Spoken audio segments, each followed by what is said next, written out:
নমস্কার বন্ধুরা, আপনাদের সমস্ত অনলাইন কাজকে সহজে করতে আমি হাজির হয়েছি আপনাদের ডিজিটাল সাথী হয়ে। আজকের ভিডিওতে আমরা দেখে নেব কিভাবে খুব সহজেই আপনারা EWS এর অনলাইন ফর্ম ফিল আপ করে নিতে পারবেন। তাই এই ভিডিওটা একটুও না কেটে শেষ পর্যন্ত দেখুন। আর চ্যানেলে নতুন হয়ে থাকলে এখনই সাবস্ক্রাইব করে আমাদের সাথী হয়ে যান। চলুন শুরু করা যাক। তাহলে আমরা প্রথমেই চলে যাব কাস্ট সার্টিফিকেট wb.gov.in এই ওয়েবসাইটটাতে, তারপর EWS সেকশনে গিয়ে অ্যাপ্লাই ফর EWS। তাহলে এই আমাদের অ্যাপ্লিকেশন পেজটা খুলছে। ঠিক আছে, তাহলে আমরা প্রথমেই দেখে নেব এখানে পার্সোনাল ইনফরমেশন আছে, address, referee details, income and asset. প্রথম সেকশনটা হচ্ছে অ্যাপ্লাইড ফর EWS। এখানে দুটো সার্টিফিকেট তৈরি করা যায়, একটা স্টেট এবং একটা সেন্ট্রালের জন্য। স্টেটের যে পরীক্ষাগুলো হয় তার জন্য স্টেটের, আর সেন্ট্রালের যে পরীক্ষা বা অ্যাডমিশন যেটাই হোক সেটার জন্য সেন্ট্রালের। সেন্ট্রালের যদি আমি করি তাহলে আমার যদি অলরেডি স্টেটের কোনো সার্টিফিকেট EWS এর প্রসেসড হয়ে থাকে এবং সার্টিফিকেট নাম্বার যদি বেরিয়ে থাকে, তাহলে আমরা এখানে যেমন দেখতে পাচ্ছ যে EWS সার্টিফিকেট নাম্বার দেবো এবং কোন ডেটে সেটা ইস্যু হয়েছিল সেটাও এখানে দিয়ে দেবো। তাহলে আমরা প্রথমে যেহেতু স্টেটেরটা দেখছি, তাহলে আমরা এই স্টেটের ইয়েটা দিয়ে পরেই বেরিয়ে যাচ্ছি। ওকে, এখানে স্টেট সিলেক্ট করলাম। তারপরে অপশানটায় দেখে নাও স্টেট, যেমন তোমরা দেখতে পাচ্ছ যে এখানে ওয়েস্ট বেঙ্গল হয়ে আছে এবং ডিস্ট্রিক্ট আমি বাঁকুড়া সিলেক্ট করে এগোচ্ছি। এখানে বাঁকুড়া দেখো সিলেক্ট করলাম। তারপর সাব ডিভিশন আসবে, বাঁকুড়া, বিষ্ণুপুর অনেকগুলো সাব ডিভিশন আছে, আমি বাঁকুড়া সাব ডিভিশন ধরে এগিয়ে করলাম। এখানে ব্লক এবং মিউনিসিপ্যালিটি দুটো অপশান আছে। ঠিক আছে, আমি এখানে বাঁকুড়া ব্লক ধরে পরে এগোচ্ছি। যাদের মিউনিসিপ্যালিটি এরিয়ায় থাকো তারা মিউনিসিপ্যালিটি দিয়ে দেবে। এর এখানে জিপি, এই প্রথমেই যে আনচুরি বলে যে জিপি অর্থাৎ গ্রাম পঞ্চায়েত রয়েছে, ওয়ার্ড রয়েছে, সেটা ধরে আমি এগোচ্ছি। Application for general, obviously general মধ্যে সাবকাস্ট কোনটা হবে, ব্রাহ্মণ কাস্ট, তো এইভাবে দেওয়া আছে, তো আমি ব্রাহ্মণ যেটা আছে সেটা ধরে এগোচ্ছি। নেম, এখানে আমি একটা যে কোনো নাম দিয়ে দিলাম।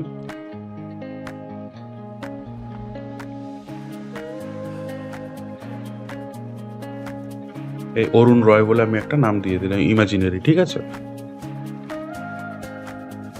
ফাদার্স নেম চলে গেল, স্বপন রয় করে দিলাম। এখানে মোবাইল নাম্বার আর ইমেল আইডি কিন্তু অপশনাল। ঠিক আছে, এর মধ্যে দেখো কোনো রেড স্টার দেওয়া নেই, ইমেল আইডি যে কোনো একটা দেওয়া যাবে। আমি প্রথমে দিয়েছিলাম, তোমরা একটা 10 নম্বরের যে কোনো মোবাইল নাম্বার যেটা আছে দিয়ে দেবে, যার যেটা সেটা দেওয়াই ভালো। ইমেল আইডি দিতেও পারো, নাও দিতে পারো। আমি একটা abc@gmail করে দেখিয়ে দিচ্ছি। মোবাইল নাম্বার আমি তাও কিন্তু দিচ্ছি না। ঠিক আছে, মোবাইল নাম্বার না দিলেও কিন্তু পরের প্রসেসগুলো করা যাবে, কোনো অসুবিধা নেই।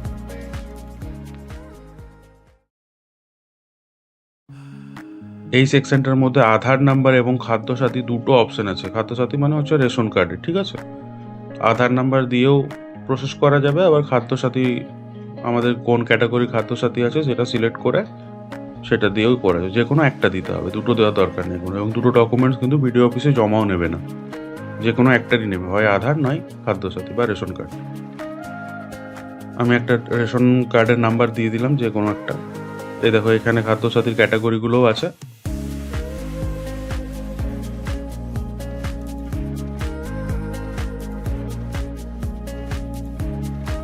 যদি যারা খাদ্যসাথী দিয়ে করবে তারা এখানে খাদ্যসাথী দেবে, এখানে নাম্বারটা দেবে।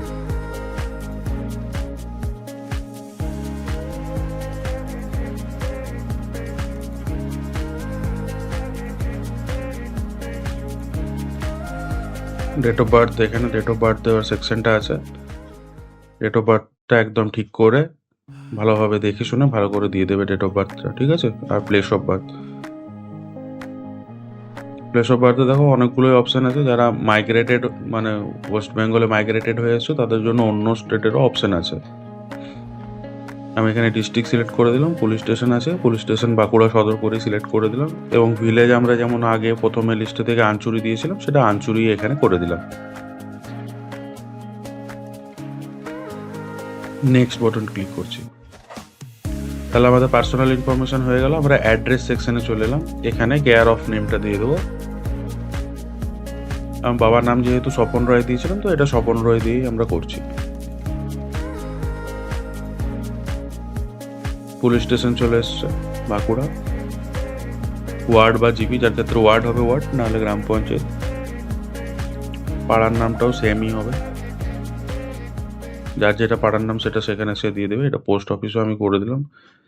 পিনটা আমি একটা ইমাজিনারি যে কোনো পিন নাম আইডি দিয়ে দিচ্ছি।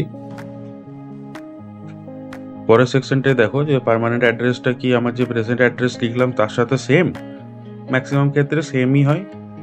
যদি ইয়েস হয় তাহলে ইয়েস করলে পরে ওইগুলো সব নট অ্যাপ্লিকেবল চলে আসবে। দেখতেই পাচ্ছ যেমন এনে চলে এসছে। নো করলে যাদের প্রেজেন্ট অ্যাড্রেস বা পার্মানেন্ট অ্যাড্রেসের মধ্যে ডিফারেন্স আছে তারা কিন্তু এই সেকশনটাও ফিল আপ করে দেবে, যদি পার্মানেন্ট অ্যাড্রেসটা আলাদা হয়ে থাকে। না হলে এটা ইয়েস করে দেবে, তাহলে নট অ্যাপ্লিকেবল হয়ে যাবে। আমরা নেক্সট করে এগিয়ে গেলাম। তাহলে পার্সোনাল অ্যাড্রেস, এবারে রেফারি ডিটেলস। তার আগে দেখো 10 নম্বরে আছে ন্যাশনালিটি, অলরেডি ইন্ডিয়ান তো অবভিয়াসলি হবে, হয়েই আছে। রিলিজিয়নটা দেখো এখানে আছে, রিলিজিয়নটা আমরা সিলেক্ট করে নেবো, যার যেটা আছে সে সিলেক্ট করবে। আমি হিন্দুইজম দিয়ে করলাম, সবগুলোই আছে এখানে।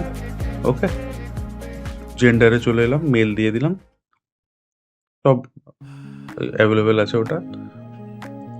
রেফারি ডিটেলসে আসছি। এখানে যে কোনো যাদের অলরেডি নাম আছে ইডাব্লিউএস এর বা ইডাব্লিউএস এর সার্টিফিকেট আছে তাদের নাম দিতে পারো, অথবা যে কোনো পাড়ার বা ঘরের কারো নাম দিতে পারো। এটার কোনো ডকুমেন্টসও লাগে না, কোনো কিছু বিডিও অফিসে দেখতেও চাই না কিন্তু। ওকে, আমি একটা দিয়ে দিলাম। এটা দেখো, এটা অন্য স্টেট থেকে যারা মাইগ্রেট হয়ে পরে ওয়েস্ট বেঙ্গলে এসছে এবং ডোমিসাইল সার্টিফিকেট নিয়েছে তাদের জন্য এই যে সেকশনটা, সেটা ওয়েস্ট বেঙ্গলে কতদিন ধরে আছে, কোথা থেকে এসছে, country, state, district, police station, village, আর কোন সালে মাইগ্রেট হয়েছিল, সেই ডিটেলসগুলো নিয়েছে। আমি নো করে এগিয়ে গেলাম। এখানে দেখো একটা ইম্পর্টেন্ট আছে কি, যে ফটো আপলোড। ফটো আপলোড 100 কেবির মধ্যে কিন্তু একটা ফটো এখানে আপলোড করতে হবে। ঠিক আছে, এখানে চুজ ফাইল অপশানে ক্লিক করে একটা আগে থেকে ফটো পাসপোর্ট সাইজে বানিয়ে নেবে, যেটা 100 কেবির মধ্যে আপলোড করে দিও। ইনকাম ট্যাক্স রিটার্ন আছে এখানে। ইনকাম ট্যাক্স রিটার্নের মধ্যে ইয়েস অ্যান্ড নো আছে। যারা রিটার্ন ফাইল করো তারা ইয়েস করে এগোবে, কোনো ডিটেলস লাগবে না। নো করলে নো। 17 নম্বর অপশানটা হচ্ছে ইনকাম অ্যান্ড অ্যাসেট ডিটেলস। ঠিক আছে, এটা হচ্ছে একটা ইম্পর্টেন্ট ডিটেলস, এটা আমি এরপর বলে দিচ্ছি। দেখো, প্রথমেই চলে এলো অ্যানুয়াল ইনকাম যে সেকশনটা। অ্যানুয়াল ইনকামে self, father, mother, spouse, siblings, childrens, যার ক্ষেত্রে যেটা অ্যাপ্লিকেবল হবে সেখানে সেই অপশানটা দিয়ে তাদের pan number, salary, business, agriculture, profession, আদার সোর্সেস, কত টাকা কি ইনকাম আছে দিয়ে দেবে। যেমন সেলফের ধরো একটা ইনকাম আমি সাপোজ দিয়ে দিলাম 1 লাখ টাকা। ঠিক আছে, টোটালে দেখো 1 লাখ টাকা চলে এলো।